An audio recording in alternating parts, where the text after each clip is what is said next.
در پر آنا اچھا لگتا ہے، کہیے آقا تمہارے در پر آنا اچھا لگتا ہے، آقا تمہارے در پر آنا اچھا لگتا ہے، آقا تمہارے در پر آنا اچھا لگتا ہے، آقا تمہارے در پر آنا اچھا لگتا ہے، آنکھ میں خاک طیبہ لگانا اچھا لگتا ہے،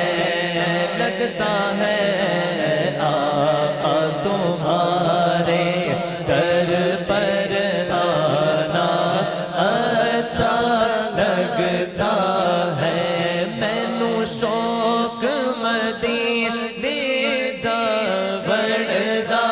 مینوں شوق مدینے جاوڑدا، میرے دل وچ حسرت ہور گئی، ہن سونیا تیری مرضی ہے، ساڈا تے کوئی زور نہیں، بس مینوں شوق مدینے جاوڑدا، میری عقل بھی نہیں، میری شکل بھی نہیں، مینوں یار منون دا ڈھنگ بھی نہیں، میرا رومی ورگا عشق بھی نہیں، میری جامی ورگی ٹور بھی نہیں، بس آقا تمہارے در پر آنا اچھا لگتا ہے، آنکھ میں خاک طیبہ لگانا اچھا لگتا ہے، آنکھ میں خاک طیبہ لگانا اچھا لگتا ہے، اور گنبد خضرا کے سائے میں حال دل اپنا، حال دل ان کو سناؤں گا، بہت روں گا، گر مدینے کو میں جاؤں گا، بہت روں گا، مجھ کو تقدیر بس ایک بار مدینے لے جا، میں زخم دل ان کو دکھاؤں گا، بہت روں گا، تو گنبد خضرا کے سائے میں حال دل اپنا رو رو کر آقا کو سنانا اچھا لگتا ہے، رو رو کر آقا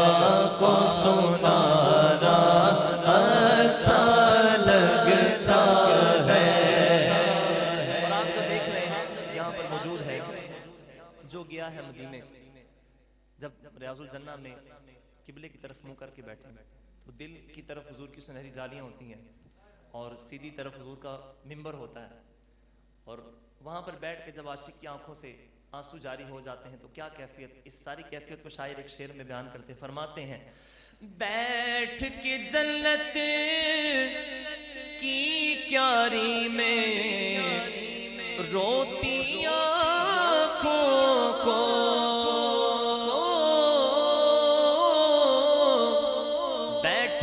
جنت کی کیاری میں روتی آنکھوں کو چھپ چھپ کر منبر پہ اٹھانا اچھا لگتا ہے، چھپ چھپ کر روزے پہ اٹھانا اچھا لگتا ہے، اور بیٹھ کے عاشق کی محفل میں نعتیں پڑھ پڑھ کر، بیٹھ کے عاشق کی محفل میں نعتیں پڑھ پڑھ کر یاد